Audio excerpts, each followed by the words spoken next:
এই ইসলামী ছাত্র শিবিরের ছেলেরা লেখাপড়া করে, তারা চাকরিও পায়।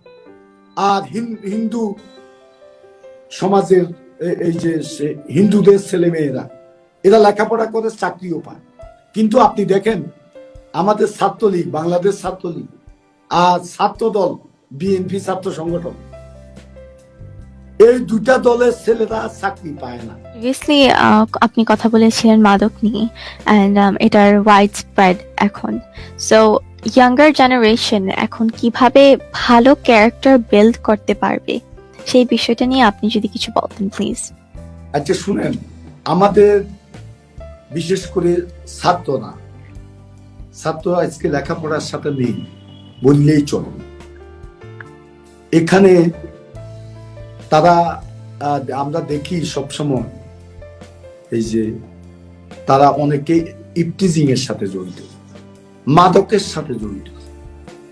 এটা আমাদের, আমি যেহেতু জনপ্রতিনিধি, আমার কাছে প্রতিনিয়ত মানুষ বলে। তারপরে ছাত্ররা আজকে মোবাইল নিয়ে ব্যস্ত থাকে, স্মার্ট মোবাইল ফোন ব্যবহার করে, মোবাইল নিয়ে ব্যস্ত থাকে, লেখাপড়া সাথে তারা নাই। আমি করোনা আগে শুরু করেছিলাম সন্ধ্যার পরে কেউ রাস্তায় চলাচল করতে পারবে না, সেটা করোনার কারণে বন্ধ হয়ে গেছে। এখন আবার 3 দিন আগ থেকে শুরু করেছি, 15 জনকে 3 দিন আগে আমি থানায় দিয়েছি ধরে রাস্তা থেকে। এটা সন্ধ্যার পরে এদের ঠিকানা হচ্ছে পড়ার টেবিল। তারা কেন রাস্তায় ঘুরবে? তাদের মা বাবা অনেক আশা নিয়ে তাদেরকে স্কুল কলেজে পাঠিয়েছে। এদেরকে আজকে লেখাপড়া করতে হবে, এদের প্রথম এবং প্রধান দায়িত্ব হচ্ছে লেখাপড়া করতে হবে। আজকে এই যুগে মেধাবীরা সকল ক্ষেত্রে গুরুত্ব পাচ্ছে। আজকে দেখেন আমাদের দেশে এই ইসলামী ছাত্র শিবিরের ছেলেরা লেখাপড়া করে, তারা চাকরিও পায়।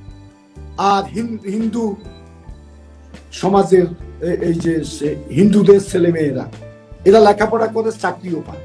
কিন্তু আপনি দেখেন আমাদের ছাত্রলীগ, বাংলাদেশ ছাত্রলীগ আর ছাত্র দল বিএনপি ছাত্র সংগঠন, এই দুটা দলের ছেলেরা চাকরি পায় না। এখন জননেত্রী শেখ হাসিনা এখানে মেধার ভিত্তিতে সরকারি চাকরিতে নিয়োগ দেওয়ার জন্য নির্দেশ দিয়েছে।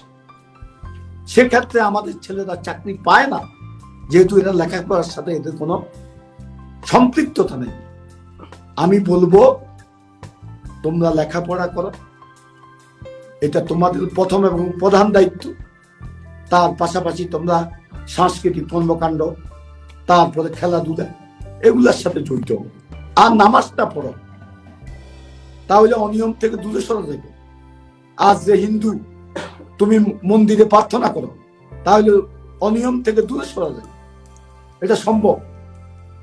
আমি ছাত্রদেরকে এই উপদেশ আজকে দিতে চাই।